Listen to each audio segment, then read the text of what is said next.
Last લેક્ચરની અંદર આપણે વિટેકરની 5 સૃષ્ટિ વર્ગીકરણ વિશે અભ્યાસ કર્યો એટલે એના વિશે થોડું જોયું હતું. હવે એના પછીના સાયન્ટિસ્ટ એટલે કે ઓસ્વાલ્ડ ટિપ્પોની વાત કરીએ છીએ. હવે ઓસ્વાલ્ડ ટિપ્પોએ શું કર્યું તો કે વનસ્પતિ સૃષ્ટિમાં મોટામાં મોટા ઉદ્વિકાસીય વર્ગીકરણની રજૂઆત કરી. વનસ્પતિ સૃષ્ટિમાં સૌથી મોટામાં મોટી ઉદ્વિકાસીય વર્ગીકરણની રજૂઆત કરી.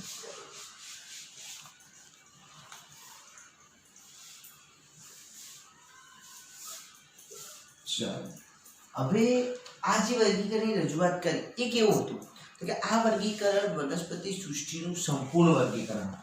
આપણે એવું કહી શકીએ કે આ વર્ગીકરણ વનસ્પતિ સૃષ્ટિનું સંપૂર્ણ વર્ગીકરણ હતું. અને આ વર્ગીકરણ જે એમણે કર્યું એની અંદર એમ આ વર્ગીકરણ પુસ્તક અને અભ્યાસ માટે ખૂબ જ વ્યાપક રીતે મુખ્ય એટલે કે માન્ય વર્ગીકરણ છે. ત્યાં લખી કે જે વનસ્પતિ સૃષ્ટિનું વર્ગીકરણ હતું એના પુસ્તક તથા એના અભ્યાસ માટે માન્ય વર્ગીકરણ હતું અથવા માન્ય વર્ગીકરણ ગણવામાં આવે છે. હવે એ વર્ગીકરણ એને કેવી રીતે કર્યું તો કે વનસ્પતિ સૃષ્ટિને બે ભાગમાં એકાંકી એટલે કે ભૂણ અભૂણધારી અને બીજું શું કહેવામાં આવે ભૂણધારી. એટલે વનસ્પતિ સૃષ્ટિ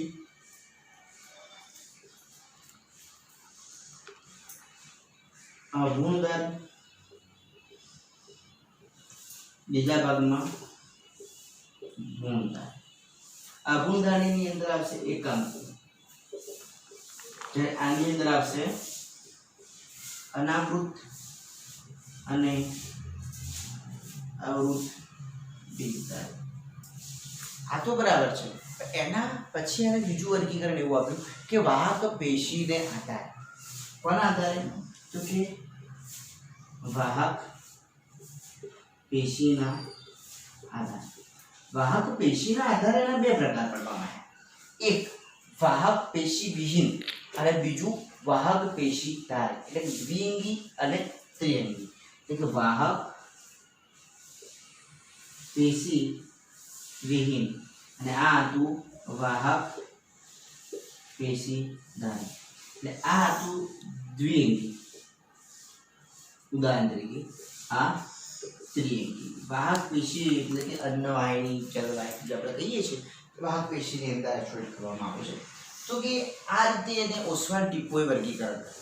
પણ એના પછી ત્રિક્ષેત્રીય વર્ગીકરણની વાત કરવાની છે. તો કે ત્રિક્ષેત્રીય વર્ગીકરણ જે 1978 ની અંદર આપણે આ નીકાળીને પછી આગળ વાત કરીએ. ત્રિક્ષેત્રીય વર્ગીકરણ હમણાં આપણે ઓસ્વાલ્ડ ટિપ્પોની વાત કરી. હવે ત્રિક્ષેત્રીય વર્ગીકરણ જે આપણા સાયન્ટિસ્ટ કાર્લ વુઝ વૈજ્ઞાનિક હતા જેમને 1978 ની અંદર આપ્યું હતું. કાર્લ વુઝ વૈજ્ઞાનિક 1978 માં ત્રિક્ષેત્રીય વર્ગીકરણ એમને આપ્યું. અને આ ત્રિક્ષેત્રીય જે વર્ગીકરણ છે એ વર્ગીકરણની અંદર ને ઉદ્વિકાસીય પ્રતિકૃતિ ગણવામાં આવે છે. આ વર્ગીકરણ શું કહેવામાં આવે? ઉદ્વિકાસીય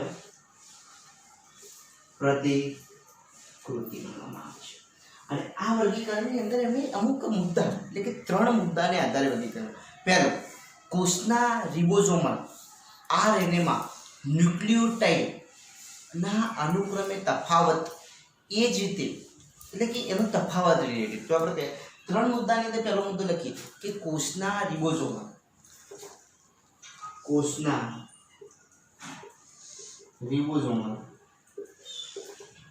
આરએનએ કોષના રિબોઝોમલ જે આરએનએ હતા એ શેના તો કે આરએનએ માં ન્યુક્લિયોટાઇડ ના તફાવત એના આધારે એમને એક વર્ગીકરણ આપ્યું. બીજા મુદ્દાની અંદર એમને એવું કીધું કે રસ સ્તરનું લિપિડનું બંધારણ, શું રસ સ્તરના લિપિડના બંધારણને, અને ત્રીજા મુદ્દાની અંદર એમને આઇસોલેટ કર્યું કે પ્રતિજૈવિક દ્રવ્યો સામે સંવેદિતા પર આધારિત છે. પ્રતિજૈવિક દ્રવ્યોની સામે સંવેદિતાને આધારે. પ્રતિજૈવિક દ્રવ્યો કોને કહેવાય આપણને ખબર છે કે બહારથી જે દ્રવ્યો ઇન્સર્ટ થાય છે ને એના સામે રિએક્શન અપાય છે એટલે સંવેદના, એને કહેવાય પ્રતિજૈવિક દ્રવ્ય. આધારે આ ત્રણ વર્ગીકરણ આપ્યા, આ ત્રણ મુદ્દાના. અને આ પદ્ધતિમાં મેં શું કર્યું તો કે આદિ કોષ કેન્દ્રીય અને સુકોષ કેન્દ્રીય સજીવોને ત્રણ ક્ષેત્રોમાં વિભાજિત કર્યા. આદિ સુકોષ કેન્દ્રીય અને આદિ કોષ કેન્દ્રીય, સુકોષ કેન્દ્રીય, આદિ કોષ કેન્દ્રીય અને સુકોષ કેન્દ્રીય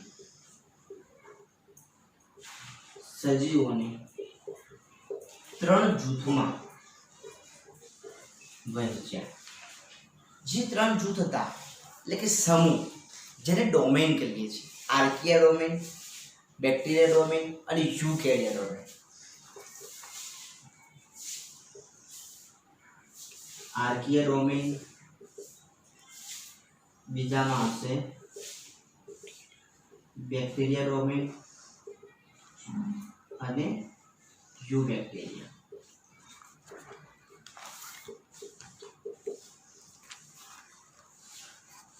આર્કિયા ડોમેન, બેક્ટેરિયા ડોમેન અને યુકેરિયા. ડોમેન એટલે કે સમૂહ. શું કહીએ છીએ આપણે એને? સમૂહ. આ વિદ્યાર્થી મિત્રો યાદ રાખજો. ચલો, એટલે કે કાર્લ રુસ વૈજ્ઞાનિકો 1978 ની અંદર જે આ વર્ગીકરણ આપ્યું એની અંદર આ મુદ્દાને એને ખાસ લેવામાં આવે અને એના આધારે ત્રણ ભાગ પડે, જેની અંદર આપણે સ્ટેપ બાય સ્ટેપ બધા સમજવું જોઈએ. તો પહેલું આવશે આર્કિયા ડોમેન. તો આર્કિયા ડોમેનની અંદર એને કઈ રીતે આઇસોલેટ કરે તો એ આપણે સમજીએ. જે સૃષ્ટિ જે ત્રિક્ષેત્રીય વર્ગીકરણ આપ્યું હ્યુઝે, એમના ત્રણ ભાગ પાડે આર્કિયા ડોમેન. જેની અંદર આર્કિયા ડોમેન કે જેને આદિ કોષ કેન્દ્રીય સૃષ્ટિ કહે છે. શું કહે છે?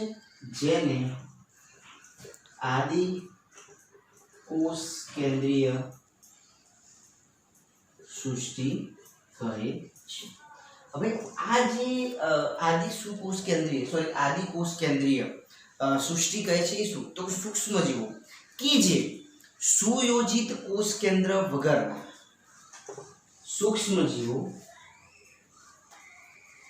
જે સુયોજિત કોષ કેન્દ્ર વગરના, પરંતુ એની અંદર શું હોય તો ન્યુક્લિયોટાઇડ ધરાવતા. આપણે એવું અંશમાં લખીએ, પરંતુ ન્યુક્લિયોટાઇડ ધરાવતા.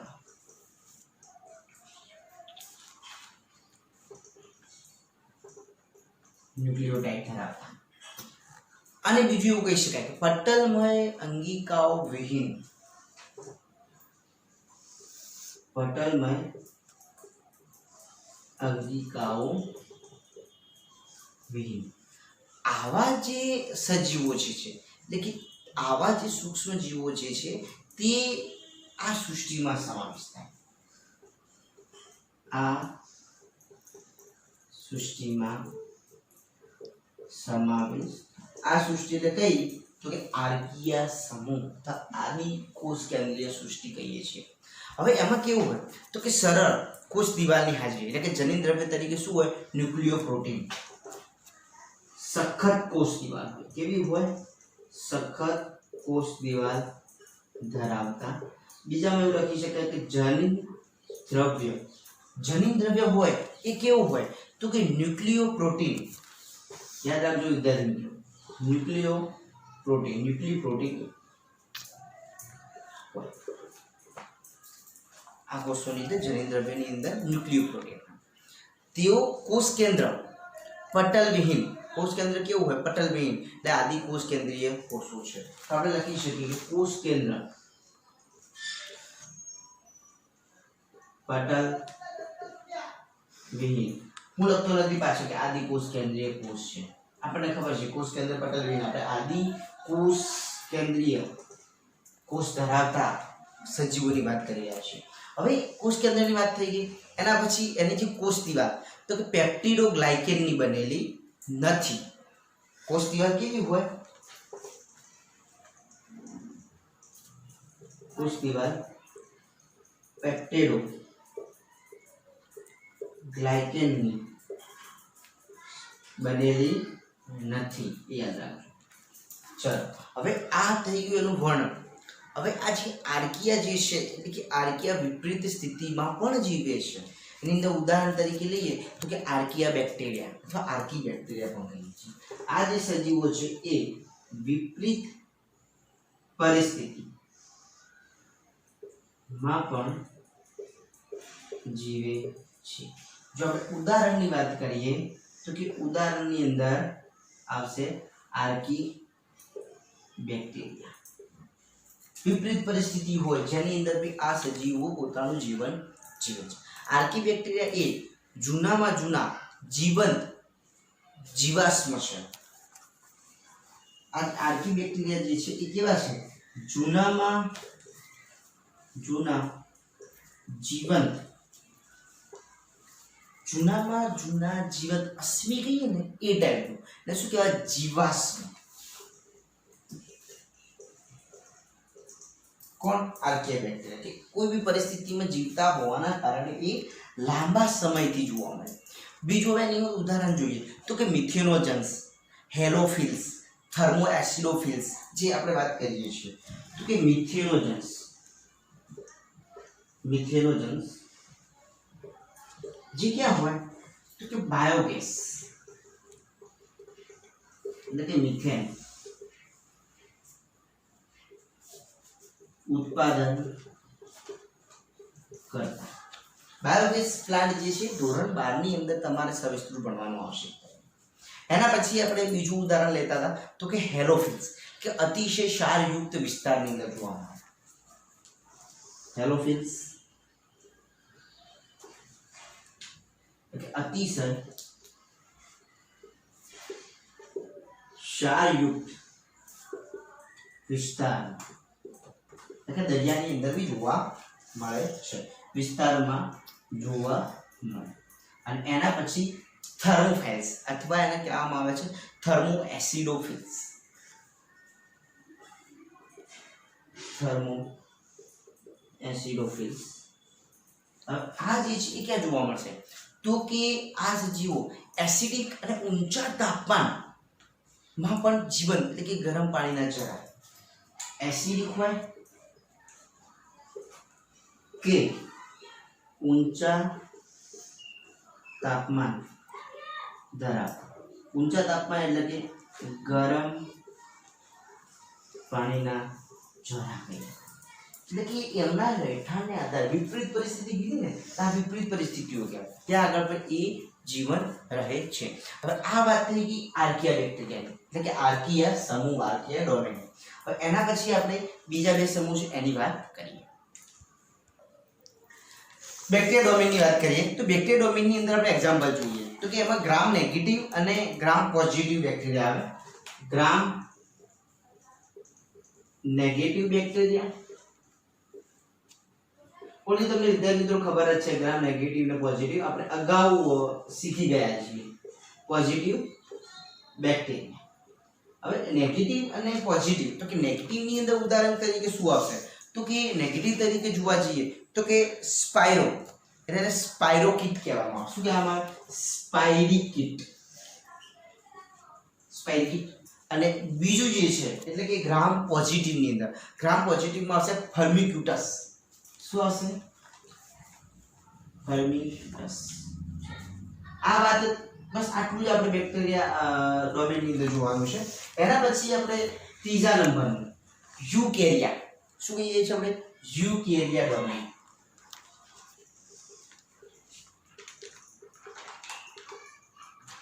યુકેરિયા ડોમેન એના વિશે આપણે થોડું સવિસ્તૃત સમજીશું. તો કે તેવા સુકોષ કેન્દ્રીય સજીવો કેવા હોય?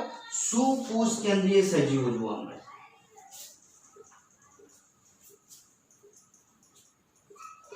સજીવોનો સમૂહ છે. ડોમેન એટલે કે સમૂહ છે. હવે એની અંદર કેવા લક્ષણો હોય? તો કે કોષ દિવાલનો અભાવ જો હોય તો સેલ્યુલોઝ કે ફંગસ સેલ્યુલોઝ હોય. કોષ દિવાલ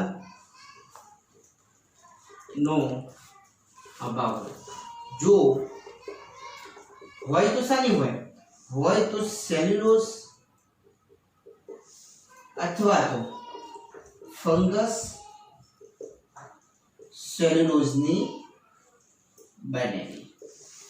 ચલો આ એકનો મેન મુદ્દો આપણે યુકેરિયાની અંદર લઈ શકીએ. હવે એ યુકેરિયા ડોમેન છે એને 4 ભાગની અંદર વહેંચવામાં આવે. પ્રોટિસ્ટા, ફૂગ, વનસ્પતિ સૃષ્ટિ અને પ્રાણી સૃષ્ટિ. તો એને 4 ભાગની અંદર વહેંચવામાં આવે. પ્રોટિસ્ટા, બીજું ફૂગ, ત્રીજું વનસ્પતિ સૃષ્ટિ અને ચોથું પ્રાણી સૃષ્ટિ. મતલબ કે યુકેરિયાની અંદર 4 ભાગ વહેંચવામાં આવે, જેના 4 ભાગ વિશે આપણે અભ્યાસ કરીશું. તો પહેલો જ આપણે જોઈએ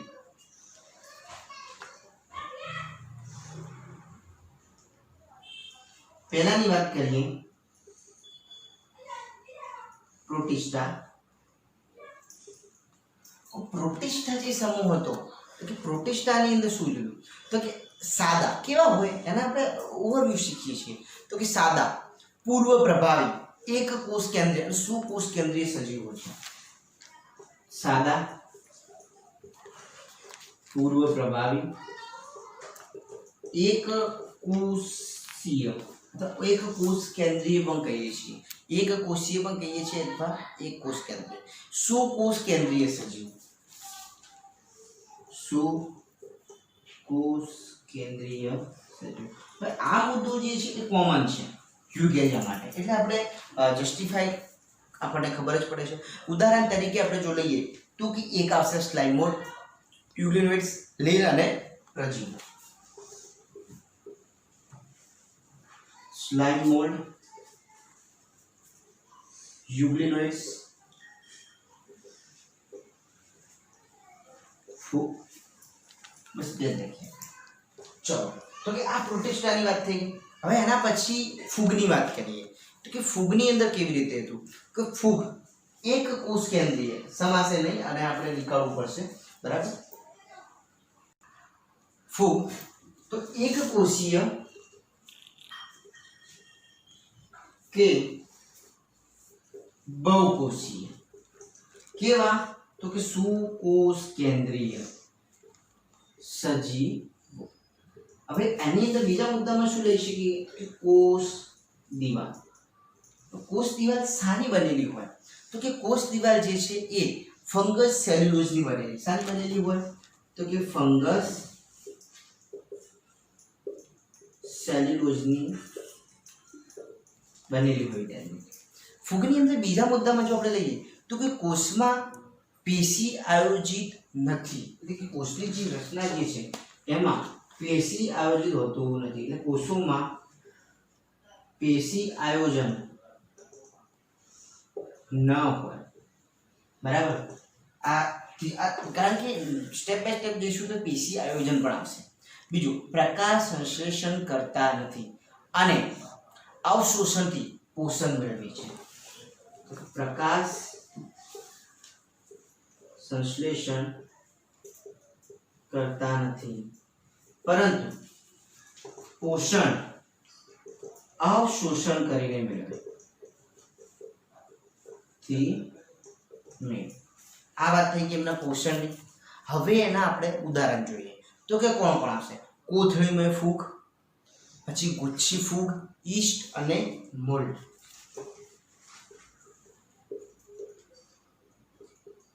કોથળીમય ફૂગ, ગુચ્છી ફૂગ, ઈસ્ટ, મોલ્ડ. આ વાત થઈ ગઈ ફૂગની વાત. હવે એના પછીના ત્રીજા મુદ્દાની વાત કરીએ તો કે વનસ્પતિ સૃષ્ટિ.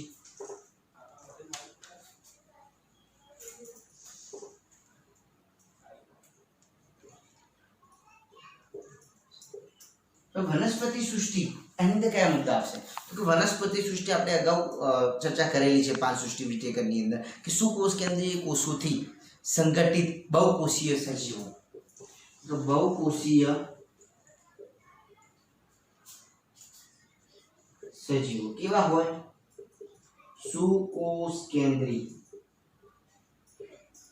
બરાબર. હવે એમની જો કોષ દિવાલની વાત કરીએ તો શાની બનેલી હોય તો કે સેલ્યુલોઝની બનેલી હોય. કોષો પેશીમય આયોજન ધરાવે છે તો કે કોષ દિવાલ શાની બનેલી હોય તો કે સેલ્યુલોઝની. ચલો બીજા મુદ્દામાં આવું લીધું હતું કે કોષો પેશી આયોજન ન ધરાવે. આમાં કોષોમાં પેશીમય આયોજન જોવા. હવે પ્રકાશ સંશ્લેષણ તો કે યસ વનસ્પતિ સૃષ્ટિ શું કરશે પ્રકાશ સંશ્લેષણ કરીને પોતાનું પોષણ મેળવે. આ મુદ્દા આઇસોલેટરની અંદર કરી શકીએ. પ્રકાશ સંશ્લેષણ કરવા માટે એમની સાથે શું હશે તો કે હરિત કણ જવાબદાર છે. અને ઉદાહરણ જોઈએ તો કે મોસ દ્વિઅંગી ત્રિઅંગી અનાવૃત અને આવૃત. મોસ દ્વિઅંગી ત્રિઅંગી અનાવૃત બીજધારી અને આવૃત. આ વાત થઈ ગઈ વનસ્પતિ સૃષ્ટિની. હવે આપણે જોઈએ ચોથા પ્રકારની વાત કરીએ પ્રાણી સૃષ્ટિ. આ કોની વાત કરી રહ્યા છીએ આપણે વિદ્યાર્થી ડોમેન યુકેરિયા ડોમેનની વાત ચાલે છે. યુકેરિયા સમૂહની અંદર 4 ભાગ પાડવામાં આવ્યા હતા. તો કે પ્રાણી સૃષ્ટિ. પ્રાણી સૃષ્ટિની અંદર શું હોય તો કે સુકોષ કેન્દ્રીય કોષોથી સંગઠિત બહુકોષીય સજીવો. એટલે સિમિલર મુદ્દો આવશે. શું આવશે બહુકોષીય સજીવો. કેવા સુકોષ કેન્દ્રીય. બરાબર. હવે એની અંદર તમને ક્વેશ્ચન છે કે કોષ દિવાલ હાજર હોય કે ના હોય. તો કોષ દિવાલનો અભાવ હોય. કોષો પેશીમય આયોજન ધરાવે. તો કોષ દિવાલ નો અભાવ. કોષોમાં પેશીમય આયોજન હોય. હવે એના પછી આપણે પોષણની વાત કરતા હતા તો કે પોષણ કઈ રીતે તો કે પ્રાથમિક રીતે અંતઃગ્રહણની પોષણ મેળવે છે. પ્રાથમિક રીતે અંતઃગ્રહણ દ્વારા પોષણ મેળવે. અંતઃગ્રહણ એટલે કે ખોરાક મેળવે. હવે ઉદાહરણની અંદર સમજીએ. સિમિલર મુદ્દા ખાલી ડિફરન્સ બતાવીએ છીએ એવું આપણે કહી શકીએ. વાદળી છે, કૃમિ છે, કીટકો છે, પૃષ્ઠવંશીઓ છે. વાદળી, કૃમિ, કીટક આમાં તો કેટલાય આવશે. ઉદાહરણ તરીકે બહુ બધા આવે. આપણે ઓલરેડી વનસ્પતિ સૃષ્ટિ અને પ્રાણી સૃષ્ટિ વર્ગીકરણ તો અલગથી જ ચેપ્ટર છે એટલે એનો આપણે અભ્યાસ એની અંદર કરવાનો છે. હવે આગળ જોઈએ વર્ગીકરણની પદ્ધતિઓ. હવે જોઈએ તો કે સંપૂર્ણ રીતે બાહ્યાકાર અભ્યાસને આધારે એટલે કે બાહ્યાકાર અભ્યાસ ઉપરાંત બીજા લક્ષણો જેવા કે તો કે આપણે લખીને જોઈએ કે સંપૂર્ણ બાહ્યાકાર અભ્યાસ ઉપરાંત લક્ષણો કેવા તો કે લક્ષણોને આધારે વર્ગીકરણ કરવામાં આવે છે. તો કે પહેલું આપણે લક્ષણ જોઈએ તો કે કોષ રચના. બીજું કોષ દિવાલની પ્રકૃતિ. કોષ રચના, કોષ દિવાલની પ્રકૃતિ, પોષણના પ્રકાર, કોષ રચના છે, કોષ દિવાલની જે પ્રકૃતિ અલગ અલગ કોષની વાત કરી, પોષણ અલગ અલગ રીતે મેળવે છે, નૈસર્ગિક નિવાસસ્થાનનું નિવાસસ્થાન અલગ અલગ હોય, પ્રજનનની પદ્ધતિઓ છે, ઉદ્વિકાસને સંબંધિત વગેરે એની અંદર લઈ શકાય. તો કે નૈસર્ગિક નિવાસસ્થાનો, પછી મુદ્દામાં લઈએ તો કે પ્રજનનની પદ્ધતિઓ અને ઉદ્વિકાસ ની ઘટનાઓ વગેરે મુદ્દાઓ ને આધારે અલગ અલગ રીતે એનું વર્ગીકરણની પદ્ધતિઓ આવે છે. તો એની અંદર હવે આપણે એની અંદર કઈ શું ડિટેલ આવે છે એનો અભ્યાસ કરીએ. તો કે આથી સજીવો માટેનું વર્ગીકરણ પદ્ધતિ સમયાંતરે કેટલાક ફેરફારો થતા ગયા છે. અને આના આધારે એવું કહી શકાય કે સમયાંતરે કેટલાક ફેરફારોથી વર્ગીકરણમાં ફેરફાર જોવા મળે. જેમ જેમ નવું નવું શોધાતું જાય એ રીતે એનું વર્ગીકરણ બદલાતું છે. તેઓએ વનસ્પતિ સૃષ્ટિ અને પ્રાણી સૃષ્ટિઓને વિવિધ વર્ગીકરણ પદ્ધતિઓમાં સ્થાયી બનાવી, પરંતુ કયા જૂથો, કયા સજીવો આ સૃષ્ટિમાં સમાવિષ્ટ થાય છે તેની સમજણ બદલાતી રહી. અને આના કારણે અલગ અલગ પદ્ધતિઓ આવે. તો કે આ જે વર્ગીકરણના એને શું કહ્યું? તો કે વનસ્પતિ સૃષ્ટિ અને પ્રાણી સૃષ્ટિ આ બંનેની અંદર સ્થાયી વર્ગીકરણ આપ્યું. કે બે સૃષ્ટિ સ્થાયી કરે, પરંતુ એમાં શું થયું? તો કે કયા જૂથો, બીજું કયા સજીવો ને ક્યાં વર્ગીકરણ કરવા તેની સમજણ ન આપે, જેના કારણે બદલાવ જોવા મળે. શાની અંદર બદલાવ જોવા મળે? તો કે વર્ગીકરણ પદ્ધતિઓ. પછી શું કર્યું? તો કે સમય જતા વિવિધ વૈજ્ઞાનિકો દ્વારા બીજી સૃષ્ટિઓનું સંખ્યા અને તેમાં સમાવિત સજીવોને પ્રકૃતિપણે જુદી જુદી રીતે સમજવામાં આવે. આ પ્રોબ્લેમના કારણે વૈજ્ઞાનિકોએ એમને અલગ અલગ રીતે એને વર્ગીકરણની અંદર આઇસોલેટ કર્યા. અને એ વર્ગીકરણની અંદર આપણે વર્ગીકરણની પદ્ધતિઓની જો વાત કરીએ તો 3 પ્રકારની પદ્ધતિઓ આપી. અહીંયા લખીએ 3 પદ્ધતિઓ આપી વૈજ્ઞાનિકોએ આ બધું ઓબ્ઝર્વેશનને આધારે. તો કે પહેલી કૃત્રિમ, નૈસર્ગિક અને ઉદ્વિકાસીય. તો કૃત્રિમ વર્ગીકરણ પદ્ધતિ,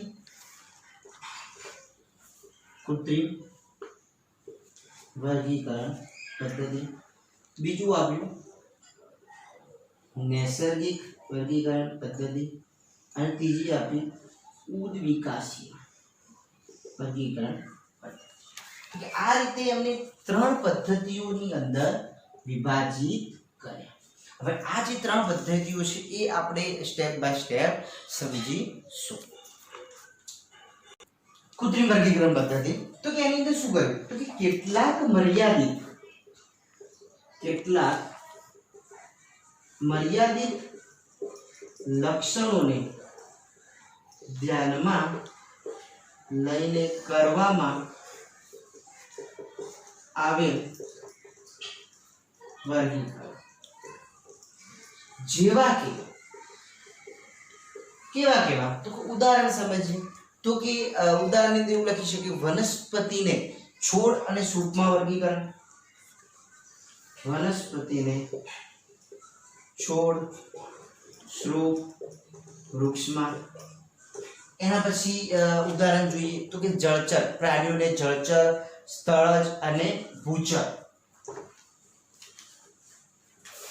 પ્રાણીઓને જળચર, ભૂચર કહીએ આપણે એને, અને ખેચર. એટલે કે 3 ભાગમાં વહેંચવામાં આવે. જમીન, પાણી અને હવા, એ 3 એ રીતે વનસ્પતિને પણ આવા રીતે વર્ગીકરણ કરવામાં આવ્યું, જેને આપણે કહીએ છીએ કૃત્રિમ વર્ગીકરણ. એના પછી જોઈએ આવી પદ્ધતિઓ એ સજીવોને પ્રાથમિક રીતે ઉપયોગી છે. ઉદાહરણ તરીકે આવું વર્ગીકરણ કોને આપ્યું હતું? આપણે લખીએ કે આ જે વર્ગીકરણ હતું એ પ્રાથમિક રીતે ઉપયોગી છે. દાખલા તરીકે કોને આવું વર્ગીકરણ આપ્યું? તો આગળ આપણે સાયન્ટિસ્ટો જોઈ ગયા, જેની અંદર એક સાયન્ટિસ્ટનું નામ હતું એરિસ્ટોટલ અને થિયોફેસ્ટિસ. એરિસ્ટોટલ અને થિયોફેસ્ટિસ. આનું જે વર્ગીકરણ હતું, આ બંનેનું વર્ગીકરણ એ આ પ્રકારનું વર્ગીકરણ, આ કૃત્રિમ વર્ગીકરણ જોયું. હવે એના પછીનો બીજા મુદ્દાની અંદર આપણે શું હતું? નૈસર્ગિક વર્ગીકરણ હતું. નૈસર્ગિક વર્ગીકરણ પદ્ધતિ. એની અંદર શું આવે? આ તો કૃત્રિમ રીતે આપણે જોયું ને. તો નૈસર્ગિકની અંદર શું આવે? સજીવોનો વધુમાં વધુ લક્ષણોને, સામ્યતાઓને ધ્યાનમાં રાખવામાં આવે. તો શું કરવામાં આવ્યું? તો કે જેટલા બી સજીવો એ સજીવોમાં વધુમાં વધુ લક્ષણોને, સામ્યતા ને આધારે, અહીંયા મર્યાદિત લક્ષણો લીધા હતા, અહીંયા વધુમાં વધુ સામ્યતાવાળા લક્ષણોને ધ્યાનમાં રાખીને વર્ગીકરણ કરવામાં આવ્યું. એ આધારે જે વર્ગીકરણ કરવામાં આવ્યું, આધારે વર્ગીકરણ, અને એ વર્ગીકરણને શું કહીએ છીએ? નૈસર્ગિક વર્ગીકરણ પદ્ધતિ. અને આ વર્ગીકરણ પદ્ધતિમાં વધારે આધારભૂત છે. આ પદ્ધતિ વધારે આધારભૂત કઈ રીતે? તો કે આપણે ઉપયોગમાં લીધેલી વનસ્પતિ અને પ્રાણીઓ એના વર્ગીકરણની પદ્ધતિઓ આ પ્રકારની છે. આપણે જેટલા બી ઉપયોગમાં લઈએ છીએ વનસ્પતિ અને પ્રાણીઓ, એ બધાનું વર્ગીકરણ આના આધારે કરવામાં આવે છે. એની અંદર ખામી શું હતી? તો કે જાતિ વિકાસ કે ઉદ વિકાસ અંગે કોઈ માહિતી પૂરી પાડવામાં આવી નથી. તો કે આની અંદર ખામીની વાત કરીએ તો કે ઉદ વિકાસ કે જાતિ વિકાસ ની કોઈ માહિતી પૂરી પાડવામાં ન આવી. આવું વર્ગીકરણ આપવાવાળા સાયન્ટિસ્ટો કોણ? તો કે એના માટે બી ઉદાહરણ તરીકે બેન્થામ અને હુકર, લિબનિયસનું વર્ગીકરણ, બેન્થામ અને બીજા હતા હુકર. પછી લિનિયસ નું વર્ગીકરણ, બે વર્ગીકરણની વાત કરીએ. અને પછી ત્રીજું પણ આવતું હતું, જો તમને યાદ હોય તો આના રિલેટેડ, કે દ્વિસૃષ્ટિ વર્ગીકરણ. કયું હતું? દ્વિસૃષ્ટિનું વર્ગીકરણ. દ્વિસૃષ્ટિ વર્ગીકરણ શું કહેતા હતા? તો આ જે હતા નૈસર્ગિક વર્ગીકરણ પદ્ધતિ જેવું હતું, પણ એની ખામી આ હતી, જેના કારણે પૂરું પુરવાયું નથી. હવે એના પછી લેવામાં આવ્યું ઉદ્વિકાસીય વર્ગીકરણ, જેની આપણે હવે ચર્ચા કરીએ. ઉદ્વિકાસીય, તો કે આની તો શું લેવામાં આવ્યું? તો સજીવોના ઉત્ક્રાંતિ લક્ષણોને આધારે. ઉત્ક્રાંતિ એટલે તો કે જે ઉદ્વિકાસ જોવા મળે છે એના આધારે જો જોવા મળતા લક્ષણો, એને આધારે એને વર્ગીકરણ કરે. તો તેની અંદર શું કરવામાં આવે? તો કે સજીવો વચ્ચેના જનીનિક સંબંધો પ્રતિબિંબિત કરે છે. શું કરે છે? તો કે સજીવોના જનીનિક સંબંધનું પ્રતિબિંબિત કરે છે. કોણ કરે છે? આ ઉત્ક્રાંતિ કે વારસાગત મળે છે એની વાત કરે છે. હવે એના પછી શું લેવામાં આવ્યું? તો કે એના પછી આ પદ્ધતિને સજીવોનો ઉદ્ભવ, આ પદ્ધતિમાં શું લેવામાં આવ્યું? તો કે સજીવોનો ઉદ્ભવ પદ્ધતિમાં સજીવોનો ઉદ્ભવની અંદર અલગ અલગ મુદ્દા એમને આઇસોલેટ કર્યા. તો કે પહેલો, તેના પૂર્વજો, તેના ઉદ્વિકાસની દિશા, પૂર્વજો, તેના ઉદ્વિકાસની દિશા. વર્ગીકરણની અંદર જે મુદ્દા લેવામાં એની વાત ચાલે છે. પૂર્વજો છે, ઉદ્વિકાસની જે દિશા હતી એ, પછી તેના આદિપણા કે આધુનિકતા દર્શાવતા લક્ષણો, તેના આદિપણા કે આધુનિકતા દર્શાવતા લક્ષણો જોવામાં આવે. બીજું એની અંદર શું જોવામાં આવે તો કે જીવન ચક્ર. આવા જે વિવિધ લક્ષણોને આધારિત એમને શું કર્યું વર્ગીકરણ. આના ઉપર આધારિત વર્ગીકરણ. હવે એના પછી ઓસ્વાલ્ડ ટીપોએ વનસ્પતિ સૃષ્ટિના ઉદ્વિકાસીય વર્ગીકરણની વિસ્તૃત રૂપે પદ્ધતિ આપી. અને હવે અલગ અલગ આપણે સાયન્ટિસ્ટની વાત કરી લઈએ. ઓસ્વાલ્ડ ટીપોએ શું કર્યું? ઓસ્વાલ્ડ ટીપોએ વનસ્પતિ સૃષ્ટિ વર્ગીકરણની વિવિધ પદ્ધતિઓ આપી.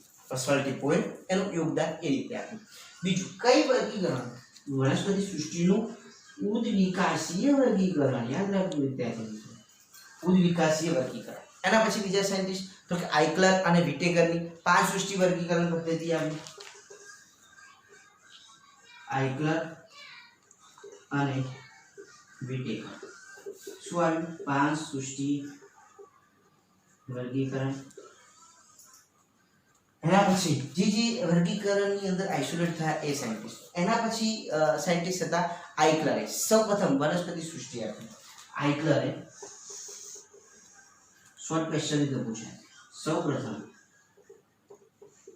વનસ્પતિ સૃષ્ટિ વર્ગીકરણ આપ્યું હતું. ચાલો, આ વાત થઈ ગઈ વર્ગીકરણની પદ્ધતિઓની અંદર 3 પદ્ધતિ. અહીંયા 3 પદ્ધતિ પૂરી થઈ. હવે આપણે એના પછીનો મુદ્દો જોઈએ તો કે ત્રિસૃષ્ટિ એટલે ત્રિક્ષેત્રીય વર્ગીકરણ. એને શું કહેતા હતા આપણે? દ્વિસૃષ્ટિ વર્ગીકરણ કહેતા હતા. એના પછી ત્રિસૃષ્ટિ વર્ગીકરણ આવતું હતું. તો દ્વિસૃષ્ટિ વર્ગીકરણની વાત કરી તો દ્વિસૃષ્ટિ વર્ગીકરણ આ નૈસર્ગિક વર્ગીકરણ પદ્ધતિ છે. ત્રિસૃષ્ટિ વર્ગીકરણ કેવું છે? નૈસર્ગિક પદ્ધતિ છે. સજીવોને વનસ્પતિ સૃષ્ટિ અને પ્રાણી સૃષ્ટિમાં 2 ભાગમાં વહેંચવામાં આવે, જેને દ્વિસૃષ્ટિ વર્ગીકરણ કહે છે. ત્રિસૃષ્ટિ વર્ગીકરણ.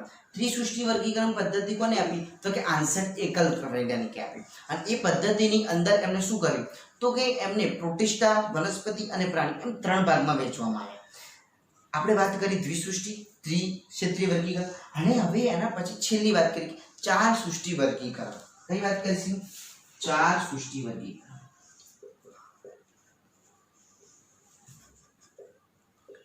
જેનો આપણે સંપૂર્ણ રીતે અભ્યાસ કરવાનો છે.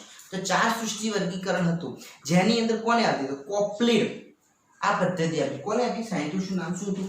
કોપ્લેડ. એ 4ની અંદર એમને કઈ રીતે વિભાજિત કર્યા તો કે મોનેરા, પ્રોટિસ્ટા, વનસ્પતિ અને પ્રાણી. મોનેરા, પ્રોટિસ્ટા, વનસ્પતિ અને પ્રાણી. 4 ભાગની અંદર વર્ગીકરણ કર્યું. અહીંયા વર્ગીકરણ પદ્ધતિ પૂરી થઈ. નેક્સ્ટ લેક્ચરની અંદર આપણે મોનેરાથી સંપૂર્ણ રીતે ચર્ચાની શરૂઆત કરીશું. તો વિદ્યાર્થી મિત્રો નોટ ડાઉન કરતા રહેજો. નેક્સ્ટ લેક્ચરની અંદર આપણે આના પછીનો ટોપિકની શરૂઆત કરીશું.